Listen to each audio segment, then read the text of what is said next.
Students, आज हम जिस टॉपिक पर डिस्कशन करने वाले हैं उसके डायग्राम को आप बोर्ड पर ध्यान से देखिए।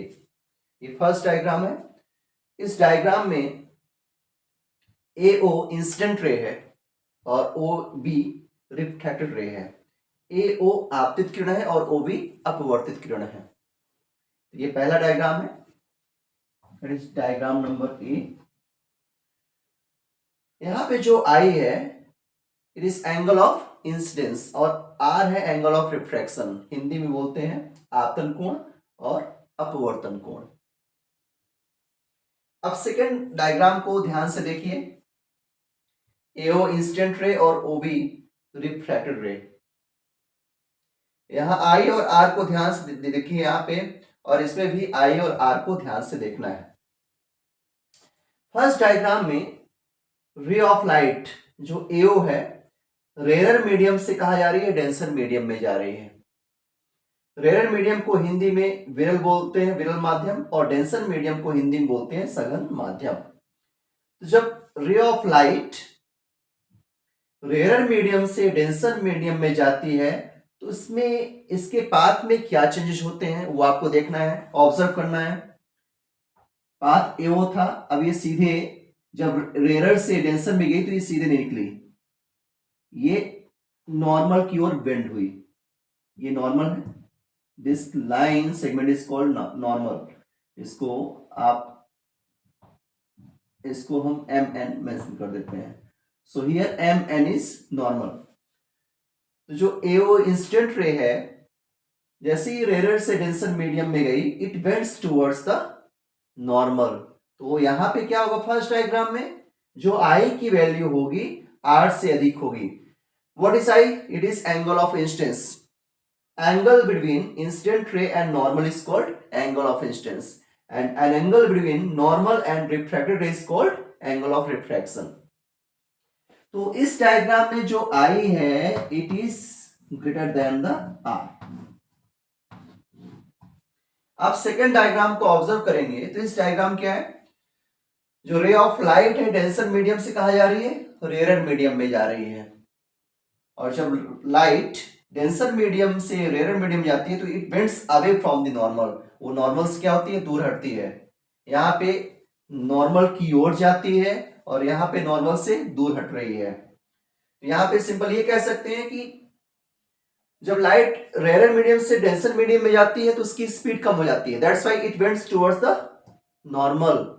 और जब लाइट डेंसर मीडियम से रेयर मीडियम में जाती है तो उसकी जो स्पीड है वो इंक्रीज होती है, that's why its bends away from the normal. तो इन दिस केस क्या होगा, I लेस देन R। जो हिंदी मीडियम के स्टूडेंट वो ध्यान सुनेंगे, जब प्रकाश की किरण विरल माध्यम से सघन माध्यम में जाती है, जब प्रकाश की किरण विरल माध्यम से सघन माध्यम में जाती है तो वह अविलंब की ओर झुकती है। और इस स्थिति में क्या होता है, जो I की वैल्यू है R से अधिक होती है। और यहाँ पे जब प्रकाश की किरण डेंसर मीडियम से रेयर मीडियम में अर्थात सघन माध्यम से विरल माध्यम में जाती है तो वह अविलंब से दूर हटती है, और इस स्थिति में जो I की वैल्यू होती है R से क्या होती है, कम होती है। जो हमारा टॉपिक है that is refraction of light अर्थात प्रकाश का अपवर्तन।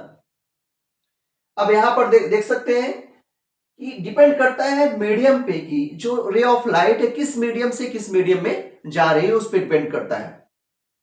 इस फर्स्ट केस में ray of light rarer medium से डेंसर मीडियम में जा रही है, so its bends towards normal. और सेकेंड केस में ray of light denser medium से रेयर मीडियम में जा रही है तो it bends away from the normal, and this phenomenon is called refraction of light.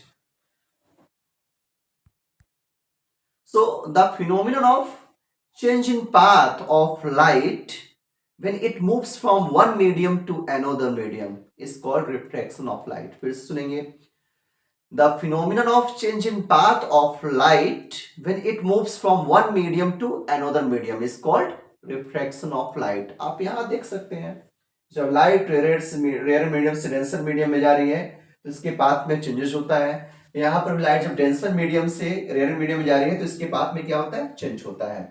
और हिंदी जो माध्यम के स्टूडेंट वो ध्यान सुनेंगे, प्रकाश की किरण का एक माध्यम से दूसरे माध्यम में जाने पर अपने पथ से विचलित होने की घटना को बोलते हैं प्रकाश का अपवर्तन। प्रकाश किरण का एक माध्यम से दूसरे माध्यम में जाने पर अपने पथ से विचलित होने की घटना को प्रकाश का अपवर्तन कहते हैं। अब यहां पर देखेंगे लॉज ऑफ रिफ्रैक्शन अर्थात अपवर्तन के नियम क्या है। तो स्टूडेंट देखते हैं कि लॉज ऑफ रिफ्रैक्शन अपवर्तन के नियम क्या है। तो अपवर्तन के दो नियम है, लाइक लॉज ऑफ रिफ्लेक्शन, परावर्तन के जो नियम थे उसके अनुसार उसके अकॉर्डिंग यहाँ पे जो है ना लॉज ऑफ रिफ्लेक्शन के भी दो नियम है। जो पहला नियम है लगभग समान है, वहां पे रिफ्लेक्शन वर्ड यूज हुआ था, यहाँ पे रिफ्रैक्शन वर्ड यूज होगा। परावर्तन वहां यूज होता है, यहाँ पे अपवर्तन। तो जो पहला नियम है वो देख सकते हैं, आपतित किरण आपतन बिंदु पर अविलंब और अपवर्तित किरण सदैव एक ही तल में होते हैं। इंग्लिश में the incident ray, the normal at point of incidence and the refracted रे all lie on the same plane. This is first law. The incident ray, the normal at point of incidence and the refracted ray all lie on the same plane. अब second है important, जिसे Snell's को law कहते हैं, Snell's का नियम, Snell's law. तो जो सेकंड रूल है that is mu is equal to sine i upon sine r, that means 1 μ2 is equal to sine i upon sine r. ये सेकेंड रूल है, सेकेंड लॉ है रिफ्रैक्शन का। 1 μ2 is equal to sine i upon sine r. यहां पे i क्या है, angle of incidence, और r क्या है, angle of refraction.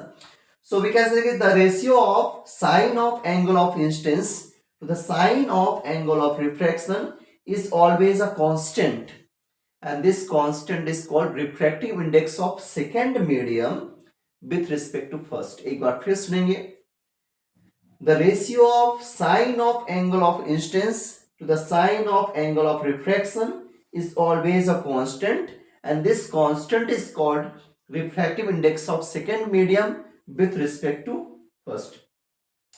refractive index medium के बिहेवियर को शो करता है। यहाँ पे बिहेवियर मतलब क्या है, मीडियम रेयर है कि डेंसर है, तो ये मीडियम के बिहेवियर को शो करता है refractive index. If refractive index is equal to 1 तो दोनों मीडियम क्या होंगे, दोनों मीडिया सेम होंगे। If refractive index is more than 1 तो आपको क्या समझना है कि जो सेकेंड मीडियम है वो डेंसर है। If refractive index is less than 1 तो जो सेकेंड मीडियम होगा वो रेयर होगा। तो इस चीज को ध्यान रखना है, जितना रिफ्रैक्टिव इंडेक्स अधिक होगा मीडियम उतना ही अधिक डेंसर होगा। अब सेकेंड लॉ जो है रिफ्रैक्शन का, अपवर्तन का जो द्वितीय नियम है, उसको हिंदी में बोलते हैं आपतन कोण की ज्या व अपवर्तन कोण की ज्या का अनुपात एक नियतांक होता है। इस नियतांक को हम क्या बोलते हैं, इस नियतांक को दूसरे माध्यम का पहले माध्यम के सापेक्ष अपवर्तनांक कहते हैं। क्लियर? ये अपवर्तनांक कहलाता है हिंदी में, और इंग्लिश में रिफ्रैक्टिव इंडेक्स। तो आई थिंक ये क्लियर हो गया होगा। यहां मैंने मेंशन भी किया है, the incident ray, the normal at point of incidence and the refracted ray all lie on the same plane. ये फर्स्ट लॉ हो गया। The ratio of sine of angle of incidence to the sine of angle of refraction is always a constant, this constant is called refractive index of second medium with respect to first. और हिंदी में mention किया हमने, आपतित किरण आपतन बिंदु पर अविलंब एवं अपवर्तित किरण सदैव एक ही तल में होते हैं, पहला नियम है। दूसरा है आपतन कोण की ज्या एवं अपवर्तन कोण की ज्या का अनुपात एक नियतांक होता है, इसे दूसरे माध्यम का पहले माध्यम के सापेक्ष अपवर्तनांक कहते हैं। तो आई थिंक ये जो टॉपिक है क्लियर हो गया। बहुत ही important topic, class 10th exam में हमेशा पूछा जाता है, इसकी तैयारी अच्छे तरीके से कर लेंगे। Thank you.